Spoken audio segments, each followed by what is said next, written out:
Buenas noches, buenas tardes antes del Shabbat. Ahora voy a hacer un estudio en español. Ya lo hice en inglés. Quiero hacer ahora en español. Quiero verificar acá que todo esté bien antes de comenzar. Okay. Vamos a hablar acerca de lo que se llama purificación. Okay. Y la pregunta es, y no va a ser muy largo porque está llegando el Shabbat y quiero estar preparándome ya. Pero me hicieron una pregunta los otros días y quería un poquitico abundar un poco acerca de eso. ¿Puede una persona hoy día contaminarse de impureza de un cuerpo muerto? O si va a un funeral, o si toca a alguien muerto, o si toca a una persona a una mujer en su estado de impureza. La realidad es que hoy día, por razón de pureza, y no hay el templo, entonces en realidad todos nosotros estamos ritualmente impuros. Ahora, eso no quiere decir que no somos parte del plan de Dios, que no tenemos el don de la salvación o que no somos parte del reino, sino que estamos viviendo en un mundo profano en la cual el Eterno nos ha escogido a nosotros con el propósito de preservar los espacios sagrados, el sábado, las fiestas. Por cierto, la parashá de esta semana tiene que ver con pureza ritual de los sacerdotes. Pero recuerda, le está hablando a los hijos de Aarón, claramente, en Levítico capítulo 21, versículo 1, específicamente lo dice, y lo voy a leer acá para que podamos ver. Muchas veces hay que entender el contexto a quién es la audiencia a la que le está hablando. Ahora, ellos mismos, hoy día, los mismos hijos de Aarón, no pueden guardar este mandato. ¿Okay? Ahora, yo entiendo que, y yo entiendo la razón por qué, ¿no? Pero vamos a explicarlo un poquito aquí. Dice, el capítulo 21, versículo 1 dice, Adonai dijo a Moisés, habla a los sacerdotes hijos de Aarón y diles que no se contaminen por un muerto en sus pueblos, mas por su pariente cercano, por su madre, por su padre, por su hijo y por su hermano, o por su hermana virgen, a él cercana, lo cual no haya tenido marido por ella se contaminará, solamente por ella. ¿Ok? Déjame leer eso de nuevo. Dice, Adonai dijo a Moisés, habla a los sacerdotes hijos de Aarón y diles que no se contaminen por un muerto en sus pueblos, más por su pariente cercano, por su madre, por su padre, o por su hijo, o por su hermano, o por su hermana virgen, a él cercana, la cual no haya tenido marido, por ella se contaminará. En otras palabras, sí podía hacerlo siempre y cuando fueran familiares cercanos, pero eso no quiere decir que él podía agarrar rapidito a entrar al templo. ¿Ok? Entonces después continúa con lo demás, que es algo que de profanación de impureza. Ahora, la pregunta es esta. ¿Por qué ellos no podían contaminarse? La razón es porque los sacerdotes representaban a una humanidad en el estatus de santidad como se suponía que representara a Adán. Ellos estaban en el espacio sagrado de Dios, el Asagá, el lugar donde estaban los sacerdotes, y los sacerdotes, muchos de ellos podían entrar al lugar santo, y el sumo sacerdote al lugar santísimo. Entonces, la responsabilidad de los sacerdotes de vivir un nivel de vida más elevado en pureza ritual y pureza moral. La pureza moral viene por encima de la pureza ritual, siempre y cuando no estés en el templo. Cuando estás en el templo, la pureza moral está por encima, pero para poder una persona entrar al espacio sagrado, a la ciudad de Jerusalén o al templo en el tiempo del templo, tenía que también estar ritualmente puros. La razón es porque la ciudad de Jerusalén es santa. ¿Okay? Hoy día las paredes no están santificadas como se hacía en el tiempo del templo. Recuerden que el libro de Nehemías, cuando Nehemías regresó de Persia, los sacerdotes fueron los que construyeron las paredes. Y hay un ritual específico de dedicación de las paredes y santificar la expansión para que todo dentro, el pueblo, el templo, los edificios, todo se considera como Zión y se considera santo para el Eterno. Hoy día hay personas que están tratando de guardar los rituales de pureza, los rituales de pureza, al mismo nivel como se hacía en el primer siglo cuando había un templo. Y eso es prácticamente imposible. Las únicas personas que están tratando de hacer eso hoy día son los ultraortodoxos. Los ultraortodoxos, ellos viven aislados, solamente en sus comunidades. Ellos no comen con personas fuera de su comunidad. Ellos no quieren tener ninguna conexión con personas fuera de su comunidad. Las mismas familias, la esposa y el esposo, duermen en diferentes camas. Estamos hablando de una rama de judaísmo que vive un extremismo en lo que es el rituales de pureza que guardan ellos, también guardando el nivel de pureza moral. El problema es que hoy día es difícil guardar el nivel de pureza ritual porque no hay un templo. ¿Ok? Ahora, lo que sí se aplica en todos lados es que uno no puede tener interacción con su esposa cuando ella está en su estado de impureza menstrual. Ya eso se aplica en cualquier lugar, no importa dónde se encuentre. En Jerusalén, fuera de Jerusalén, en cualquier lugar, porque es un estatuto que el Eterno estableció que tiene que ver con pureza, incluida en pureza moral en este caso, por la sangre. ¿Ok? Entonces, hoy día hay personas que van a ver un muerto y de repente dicen, no podemos hacer nada porque me contagié con una persona muerta. El problema es que en el tiempo del templo, cuando tocabas un hombre muerto o algo, conexión con algo de muerto, subía a Jerusalén y allá tenía que hacer una inmersión, pero también te tenían que rociar con las aguas, con las cenizas de la vaca roja. Hoy no tenemos ese mecanismo. Quiere decir que tocas un muerto, pero tocas a una mujer o te sientas en un lugar donde una mujer estuvo con su estado de impureza y tú no lo sabías, igualmente estás impuro.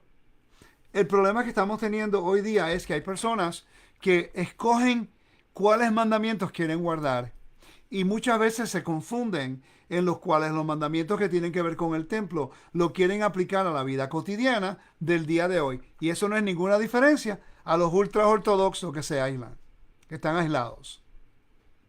Yo pienso que nosotros tenemos que aprender a diferenciar entre el mandamiento que se aplica en Jerusalén durante el templo o en la dispersión. Hay mandamientos que se aplican en cualquier lugar en toda la humanidad, no importa dónde estés.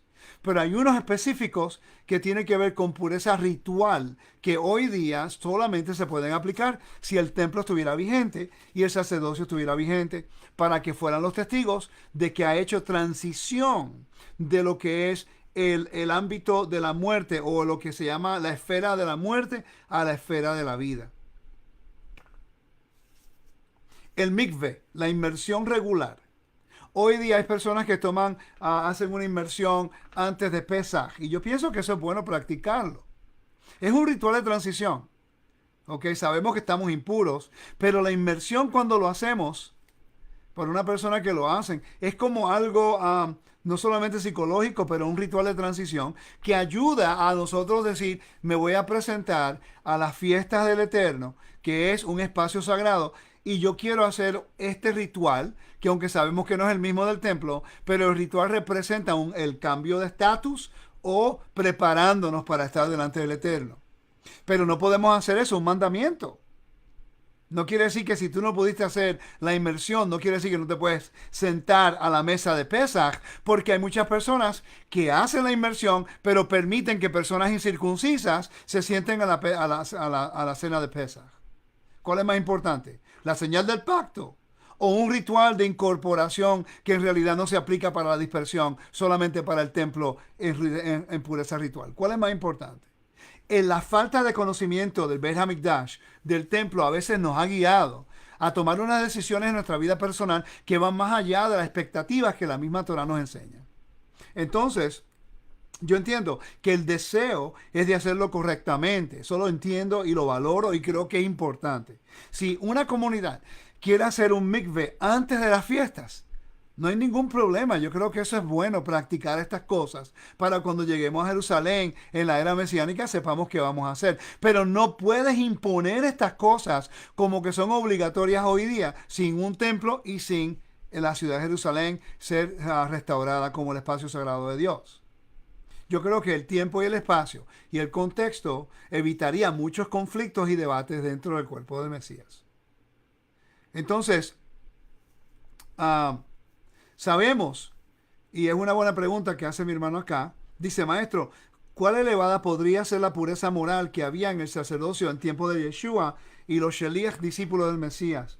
¿Qué dijo Yeshua en la parábola del buen samaritano? Eso es una gran pregunta, porque ese era el problema que estaba ocurriendo en el primer siglo. Lo mismo que está ocurriendo hoy día, que hay personas que se enfocan más en la pureza ritual que en la pureza moral. Ese es el mismo problema que estamos teniendo hoy día. Hay personas que abusan de los miembros o tratan de imponer pureza ritual a los miembros, pero después hacen la Shon Hará, después hacen otras cosas que van en contra de la Torah, de lo que es, equivale a lo que es una impureza moral. La pureza moral siempre en la Torah ha sido primordial, ha sido lo primero. Ahora, en el templo, en Jerusalén, la pureza ritual siempre tenía un gran valor. ¿Pero de qué sirve un sumo sacerdote que sea moralmente impuro y después tiene ritualmente perfección? Por eso Yeshua le decía a algunos de los fariseos, ustedes son como los sepulcros blancos. ¿Por qué? Porque durante la fiesta en Jerusalén, los Cohenim, los sacerdotes y los levitas, ellos preparaban los caminos para subir a Jerusalén. Y ellos marcaban las carreteras, la forma de caminar, y donde había un sepulcro, ellos le ponían cal, le ponían como un blanqueador, para que todo el mundo pudiera distinguir entre el lugar donde podían caminar y no contaminarse ritualmente para entonces ellos poder subir a Jerusalén. En otras palabras, Yeshua le está diciendo a los fariseos que están poniendo la pureza ritual por encima de la moral. Ustedes son hipócritas. Ustedes son unos sepulcros blanqueados, perfectos por fuera, pero por dentro están lejos de Dios. El problema en Mateo 23, en Lucas, en Marcos capítulo 7 y en Mateo 15, tiene que ver con la enseñanza de Yeshua, esperando y buscando que el pueblo de Dios se enfoque primero en la pureza moral, para que entonces cuando ellos se presenten dentro del espacio sagrado, que es el templo, con una pureza ritual, puedan encontrar el favor del Dios del universo. Por eso fue que en el libro de Oseas, vemos que el Eterno le dice a Israel, tus sábados y tus fiestas son detestables delante de mí, son una abominación. ¿Por qué? Porque ellos estaban cometiendo transgresión moral. Ellos estaban haciendo ¿qué? Cometiendo fornicaciones, adulterios, estaban haciendo idolatría, estaban cometiendo pecados de sangre. Entonces después iban y traían los sacrificios al templo y hacían un ritual de transición que era un ritual de pureza ritual, y después pensaban que todo iba a estar bien, cuando el pecado de ellos estaba profanando el espacio que ellos están tratando de mantenerse puros ritualmente. El Eterno quiere el balance. Primero, si el templo está vigente, el moral, y cuando entra a la ciudad y vas al templo, el ritual. Fuera del templo, sin un templo hoy día, entonces es prácticamente imposible que todos nosotros pudiéramos estar ritualmente puros, pero sí todos debemos estar y enfatizar lo que es la pureza moral. Y ese es el mensaje principal de la Torah. En el mundo antiguo, el capítulo 21, 22, 23 y 24 de esta parashá en Moab se está enfocando en cómo el Eterno enseñará a los hijos de Aarón y al pueblo de Israel a preservar los espacios sagrados. Los hijos de Aarón están en el templo, no puedes profanarte con nada que tenga que ver con conexión con el inframundo y con los demonios y con la muerte. Los hijos de Israel, ellos son los que proclaman las fiestas sagradas de Dios, los espacios sagrados de Elohim, el sábado. Cómo es que Él revela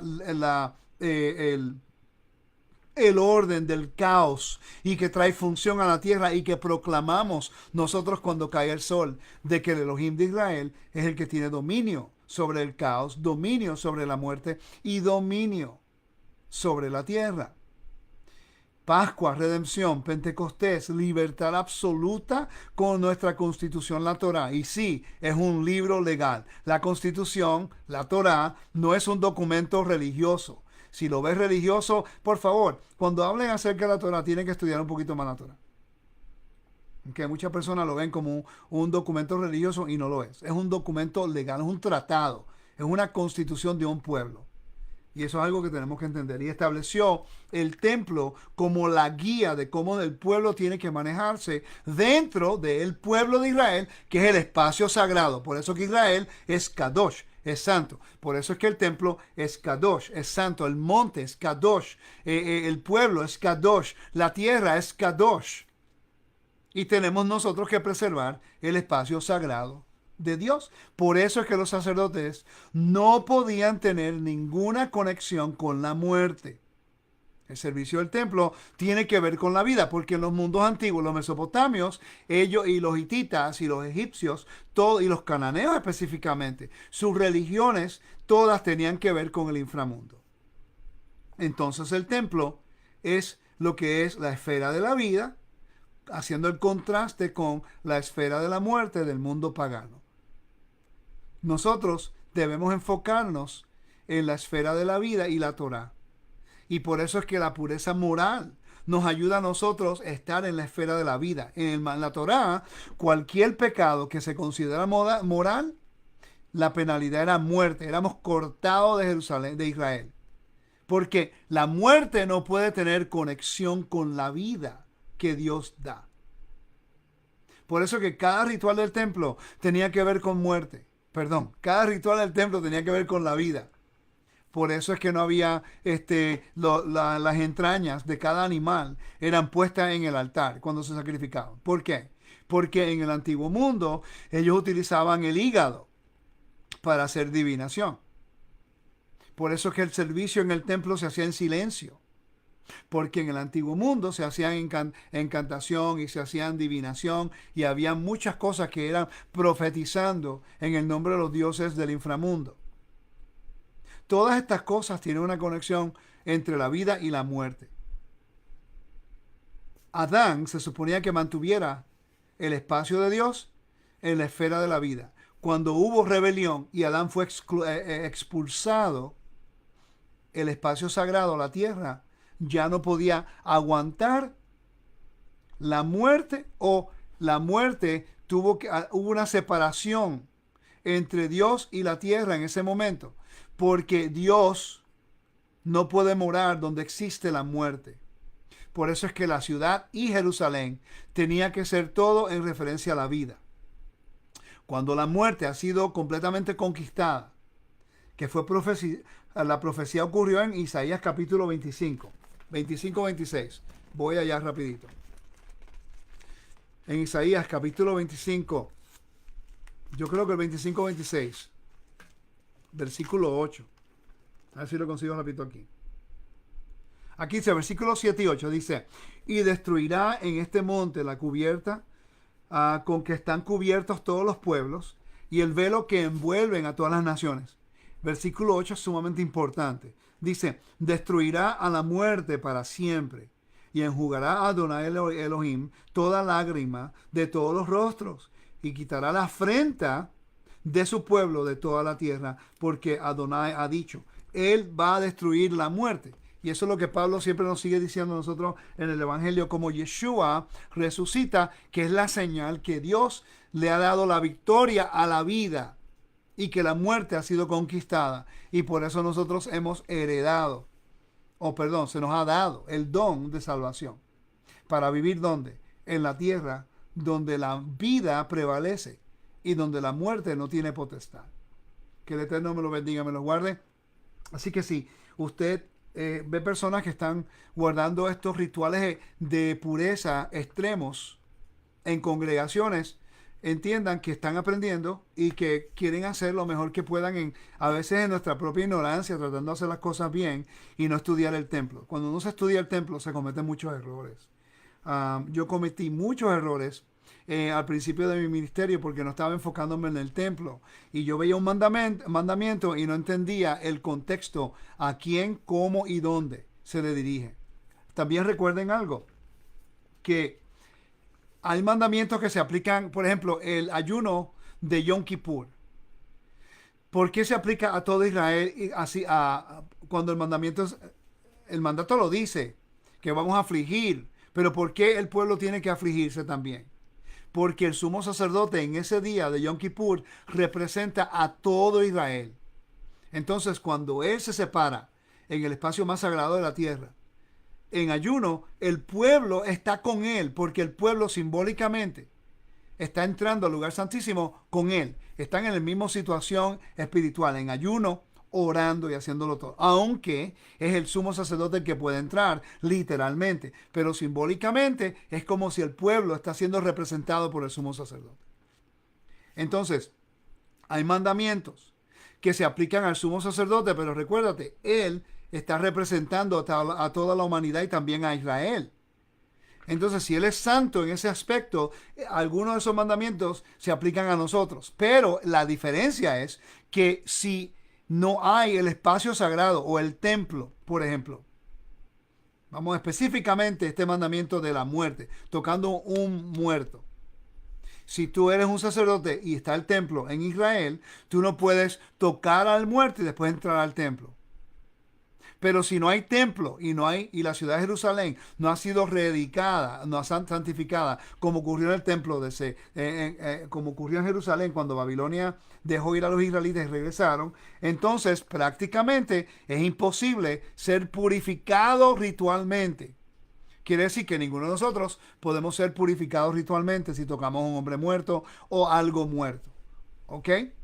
Pero sí podemos estar purificados moralmente. A través de Yeshua, nosotros hemos sido purificados moral. La deuda que estaba en contra de nosotros, esa rebelión que trajo la muerte a la humanidad, que nadie la podía pagar, fue cancelada por el Todopoderoso cuando Yeshua muere y resucita, presentando a la humanidad que ahora el Dios de Israel tiene la potestad sobre la vida y la muerte. Entonces nosotros, viviendo una vida moral, podemos mantenernos en la esfera de la vida. Pero si tocamos algo ritualmente impuro, hasta que el templo no sea construido, no podemos hacer nada. Estamos ritualmente impuros. Aunque haga inmersión, es un ritual de transición. Ahora, hay un bautismo que sí es sumamente importante. Quiero aclarar eso. El bautismo de conversión.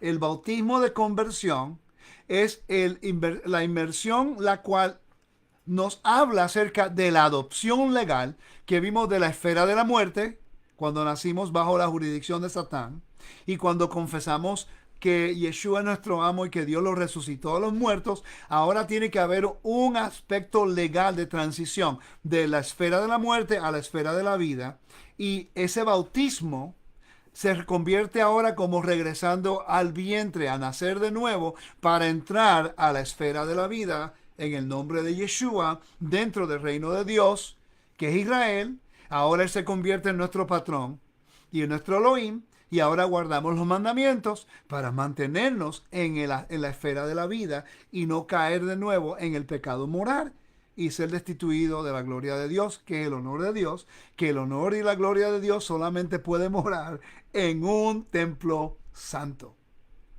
Amén. Que el Eterno me lo bendiga y me lo guarde. Shabbat Shalom. Hablamos próximamente. Bye bye.